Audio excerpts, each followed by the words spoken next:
Very good morning to all of you. हम सभी आज जो सिंथेसिस ऑफ सेंटेंस का जो टॉपिक चल रहा था उसका आज हमको पार्ट 10th पढ़ना है।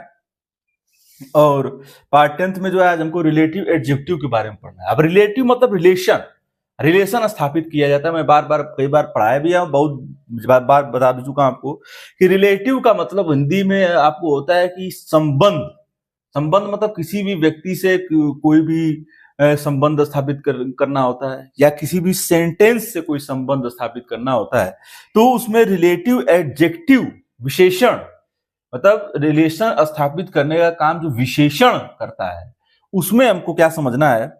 तो इसमें हमको अब समझने के लिए हमको जो है जो दिए गए हैं सेंटेंस जो नियम बनाए गए हैं उसके हमको पढ़ना पड़ेगा।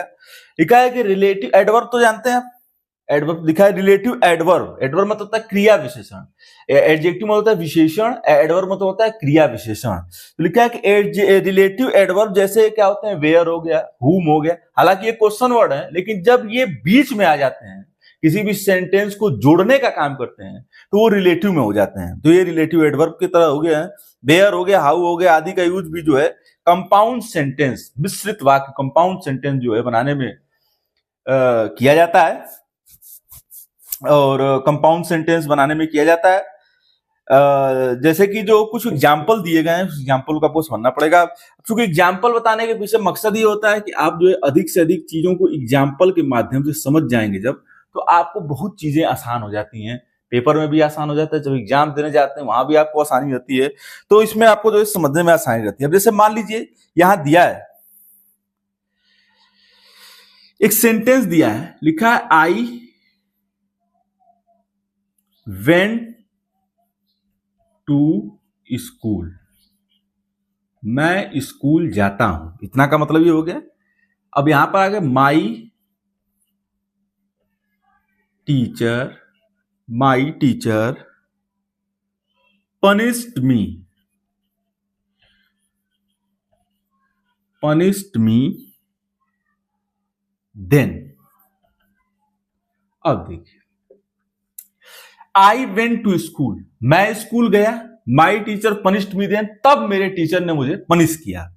अब देखिए इसको कंपाउंड सेंटेंस बनाएंगे। दो वाक्य है, आई वेंट हमेशा से शुरू से जब से आपको पढ़ाया जा रहा है ये जो है सिंथेसिस ऑफ सेंटेंस, तब से आपको एक चीज बताई कि दो वाक्य रहेंगे, दोनों को आपको जोड़ने का काम करता है। अब जो आपको एडजेक्टिव के बारे में बताया मैंने तो कहा कि भाई उसको रिलेटिव एडजेक्टिव में बताया कि वेयर से जोड़ सकते हैं, वेन से जोड़ सकते हैं। देखिए यहां पर जब सेंटेंस लिख रहा है, अब जब वेन और वेयर बीच में लगता है और ये बार बार बता दूं क्वेश्चन वर्ड नहीं लगता है, इसका मतलब होता है कि आपको जो है सेंटेंस को जोड़ना है। अब देखिए आई वेंट टू स्कूल, मैं स्कूल गया, my teacher punish me then, मेरे टीचर ने मुझे पनिश। अब एक चीज आपको समझ में आ रहा होगा कि भाई स्कूल गया तो कोई ना कोई समय रहा होगा, तो कोई ना कोई जब समय के लिए बात हुई तो वेन का प्रयोग करते हैं। किसका प्रयोग करते हैं? वेन का प्रयोग करते हैं। तो यहां पर अब ये वाला वाक्य पहले आ जाएगा, my teacher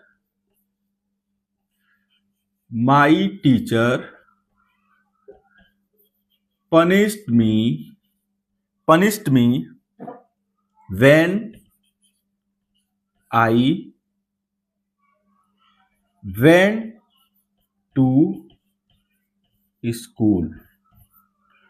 went to school late।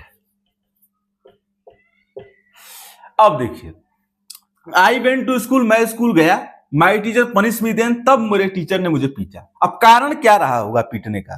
तो कारण यहां स्पष्ट हो जाएगा कि लेट मतलब देर से। यहां पर फुल स्टॉप नहीं है, ध्यान दीजिएगा। तो आई वेंट टू स्कूल, मैं स्कूल गया था, माई टीचर जो लास्ट वाला वाक्य है वो जो है क्या हो जाता है, पहले आ जाता है। तो अब चूंकि टीचर ने इसको पीटा है, इसका मतलब कि टीचर पहले से वहां पर जो है पहुंच चुके थे, उसके बाद जो तो इसलिए पहले वाला जो बाद में वहां पहले आ जाएगा। तो माई टीचर पनिश्ड मी, मेरे टीचर ने मुझे पीटा जब, वेन मतलब क्या होता है, जब I went to school late, जब मैं स्कूल लेट पहुंचा। इसका मतलब कि देन को लेट में चेंज करने का मतलब कि आपको यह बताने की कोशिश की जा रही है कि कारण क्या था, रीजन क्या था, रीजन क्या था उसके पिटाने का। रीजन ये था कि वो स्कूल लेट पहुंचा था, और जब कोई व्यक्ति स्कूल लेट पहुंचता है तो स्वाभाविक बात है कि टीचर जो है उसको पनिश करते हैं। हालांकि पनिश करना थोड़ी गलत चीज होती है, पनिश नहीं करना चाहिए। कई कई सारे प्रावधान भी आजकल भारत में बन चुके हैं, उसके बाद भी जो है देख रहे हैं तमाम तरीके की लोग जो आज भी जो है बच्चों को मारते हैं। हालांकि अच्छी चीज नहीं है, मारना ही हर विकल्प नहीं होता है टीचर का, जो भी टीचर हैं। लेकिन अब चूंकि समस्या ये है कि एक वो बना दिया गया है, सिस्टम बन गया है, तो उसी सिस्टम के ढर्रे पर सभी लोग चल रहे हैं, जो कि अच्छी चीज तो नहीं है मेरे हिसाब से। तो यहाँ पर जो है टीचर जो वेन के माध्यम से, तो वेन बोल सकते हैं, यहाँ पर रिलेटिव एडजेक्टिव का काम कर रहा है। रिलेटिव स्थापित, संबंध स्थापित करने का काम, कि इन दोनों सेंटेंसों में वेन के माध्यम से संबंध स्थापित किया जा रहा है। और वेन का मतलब जो है वो देन होता है, तब, जब होता है। वेन मतलब जब होता है। अब ये सेंटेंस आप समझ गए। इसी के अंतर्गत एक और अगर आपको सेंटेंस में बताने की कोशिश करूं तो कैसे बनेगा, लिखा है ही went to शिमला। शिमला घूमने वाली जगह है, आप जानते हैं। he did trekking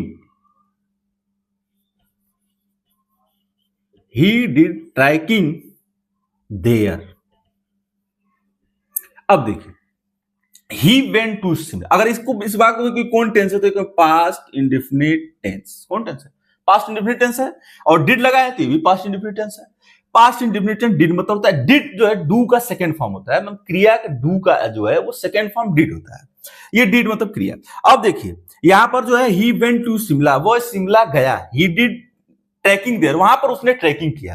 अब जब आप यहां पर सेंटेंस बनाएंगे तो कहेंगे ही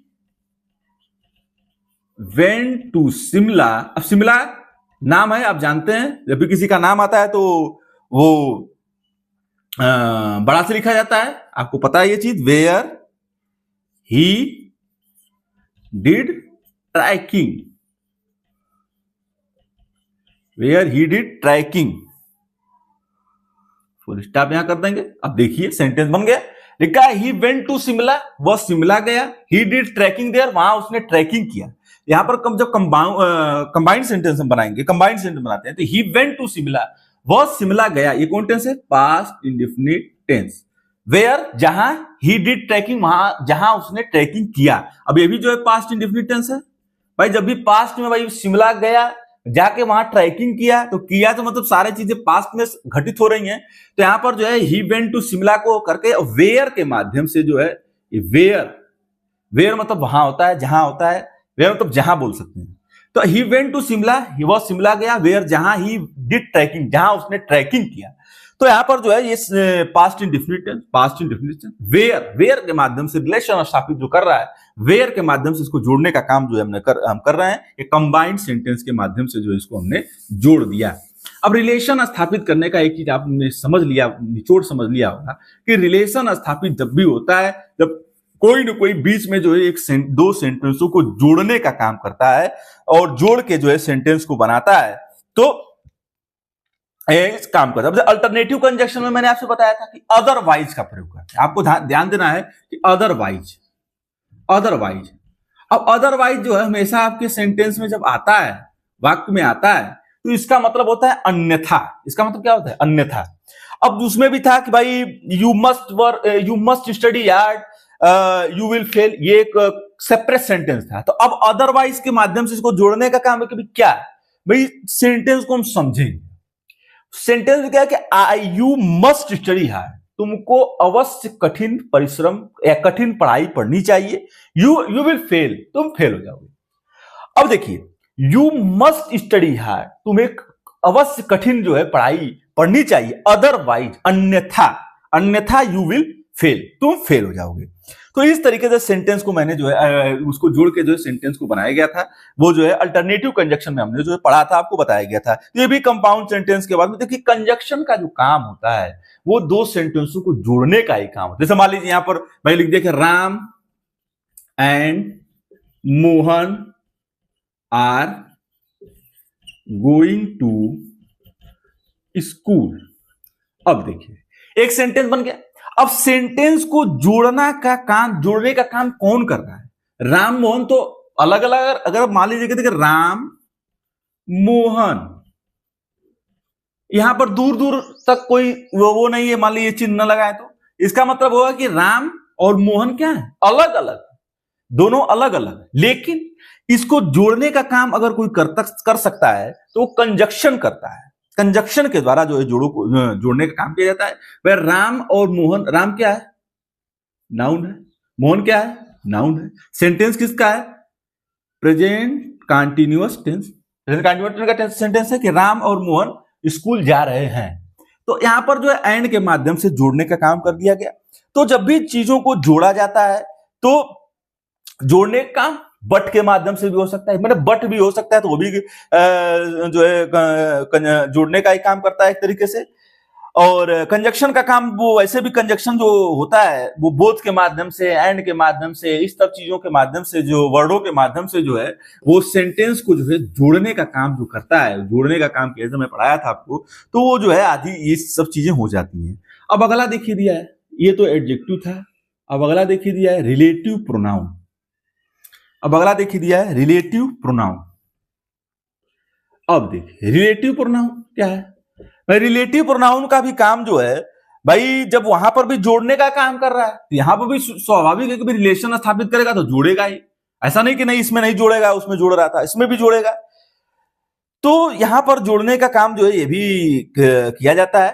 और वहां पर रिलेटिव एडवर्ब एडजेक्टिव जैसे था वो कंपाउंड सेंटेंस के माध्यम से जो जुड़ने का काम वेर के माध्यम से, वेन के माध्यम से किया जा रहा था। तो अब यहाँ पे रिलेटिव प्रोनाउन है तो इसको भी हमको समझना पड़ेगा। तो नियम याद करना है, क्या है रिलेटिव प्रोनाउन, क्या जैसे हु हो गया, हु अब जानते हैं, हु कौन, मतलब क्या होता है, कौन होता है। अगला हो गया विच हो गया, फिर जो है दैट हो गया, फिर जो है हुम हो गया। इसके माध्यम से जो है बोल सकते हैं जोड़ने का काम करता है। मतलब कोई भी सेंटेंस रिलेटिव एडजेक्टिव को आप जो है किससे जोड़ेंगे, हु के माध्यम से, विच के माध्यम से, दैट के माध्यम से, हुम के माध्यम से जोड़ने का काम करता है। दो सेंटेंस को जोड़ के, और जोड़ के क्या करता है, कंपाउंड सेंटेंस बनाता है। भाई हु के माध्यम से भी जोड़ेगा, विच के माध्यम से भी जोड़ेगा, दैट से जोड़ेगा, हुम जोड़ेगा, सबसे जोड़ के क्या कर रहा है, कंपाउंड सेंटेंस बनाने का काम कर रहा है। मिश्रित वाक्य बोल सकते हैं, बनाने का काम कर सकता है, कर रहा है। और इसमें जो युद्ध दो सेंटेंस जोड़कर कंपाउंड सेंटेंस बनाने के लिए जो है इसका प्रयोग जो है किया जाता है। अब देखिए, अब हम आपको अब आपको ये जानकारी होगी कि भाई हु आ जाएगा, विच आ जाएगा, हुम आ जाएगा, तो ये जो है इसको जो है हम रिलेटिव एडजेक्टिव की श्रेणी में रख सकते हैं। अब देखिए एग्जाम्पल हमको समझना है। अब देखिए सेपरेट सेंटेंस दिया है। सेपरेट सेंटेंस मतलब फिर वही बात आप जानते हैं, मतलब दो वाक्य अलग अलग होंगे। जब दो वाक्य अलग अलग होंगे तो यहां पर हो जाएगा। अब जैसे पहला सेंटेंस लिखा, I met a girl full stop, she was lame. अब देखिए, अब कंबाइंड सेंटेंस बनाएंगे। अब देखिए, आई मेट अ गर्ल, मैं एक गर्ल से मिला, सी वाज लेम, वह क्या थी, फुल स्टॉप लगाने गया। सी वाज लेम, वह बोल सकते हैं कि दिव्यांग थी, लंगड़ी थी, बोल सकते दिव्यांग बोल सकते, अब लंगड़ी थी। अब देखिए यहां पर दिखा आई मेट अ गर्ल, तो मैं जो है यहां पर बोल सकते हैं कि लिखेंगे आई मेट अ गर्ल, मैं एक लड़की से मिला, हु बताया, ध्यान आपको हु बताया था मैंने, हु के माध्यम से भी जोड़ते हैं, हु वाज लेम। अब देखिए यहां पर सी था, लेकिन यहां पर जब जोड़ेंगे तो सी को क्या करेंगे, हटा दें, क्योंकि जो आई है वो एक तरीके से आप समझ सकते हैं कि आई का प्रयोग सी के लिए ही हो रहा है। भाई आई जो है क्या होता है, प्रथम होता है, तुम आई का मतलब मैं, तो मैं का प्रयोग जो किस लिए हो, कौन लंगड़ी है, भाई सी, वही लड़की लंगड़ी है। तो उसके लिए जो है आई को यहां पर सेंटेंस को जोड़ के आई के माध्यम से आपको एक चीज स्पष्ट हो जाती है कि जो बात हो रही है वो इसी लड़की की हो रही है।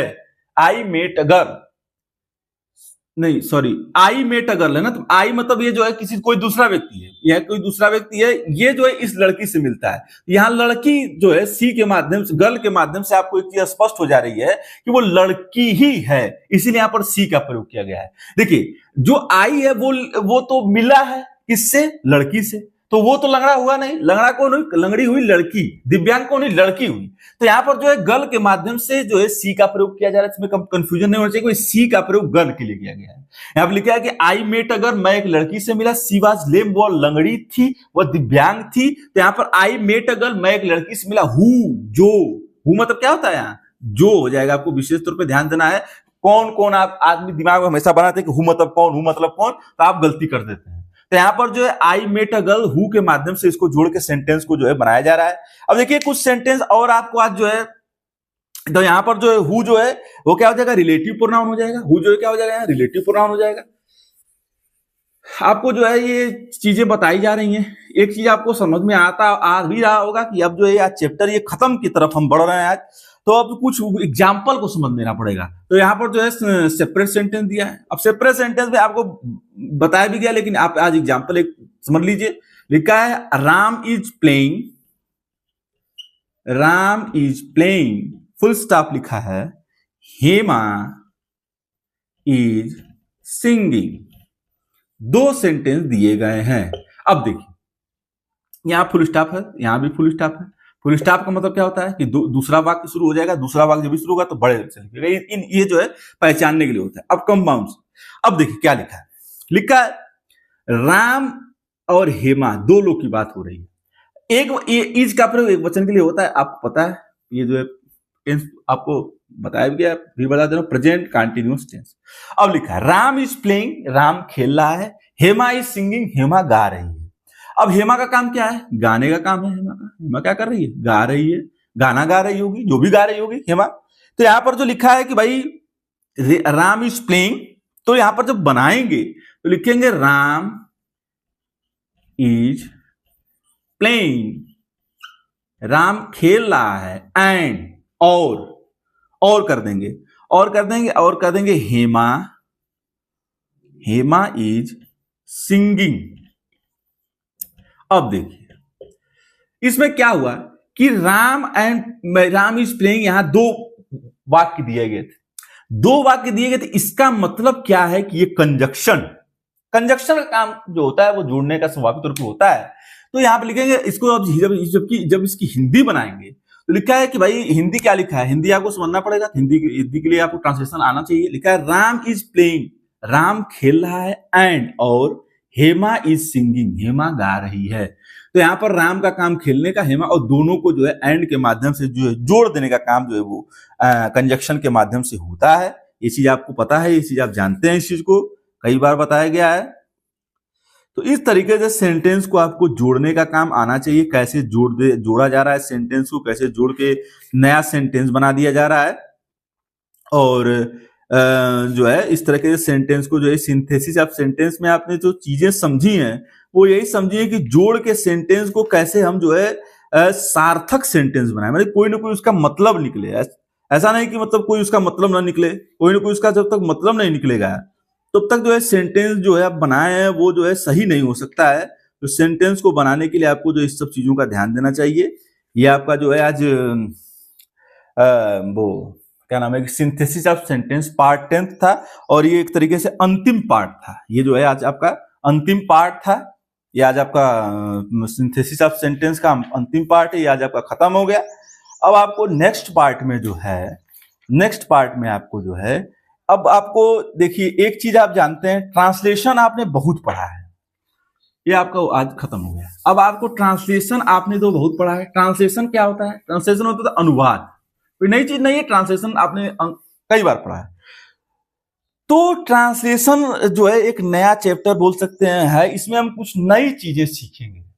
जो नया नेक्स्ट चैप्टर है, नेक्स्ट चैप्टर जो है, नेक्स्ट चैप्टर ट्रांसलेशन,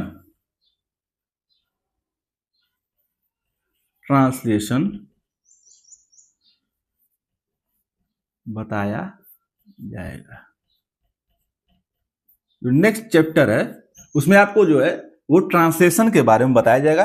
ट्रांसलेशन अब सामान्य चीजें हैं कि ट्रांसलेशन जो है उसको अनुवाद करते हैं, लेकिन तभी उसके बाद भी जो है लड़के जो है बहुत सारी गलतियां करते हैं, और उन गलतियों को सही करने के लिए जो है कुछ टॉपिक मैं आपको बताऊंगा, समझाऊंगा कि किस तरीके से आप करेंगे तो सही हो जाता है, किस तरह से करते हैं तो गलत होता है। इस तरीके से थोड़ा थोड़ा लेंदी चैप्टर है ये, चैप्टर थोड़ा लेंदी है ये, और लेकिन अब चूंकि टेंस उसके बारे में दिया है, इसमें एक तरीके से बोल सकते हैं कि हमारा जो है टेंस तो वो रिवाइज भी हो जाएगा, टेंस रिवाइज भी हो जाएगा आपका।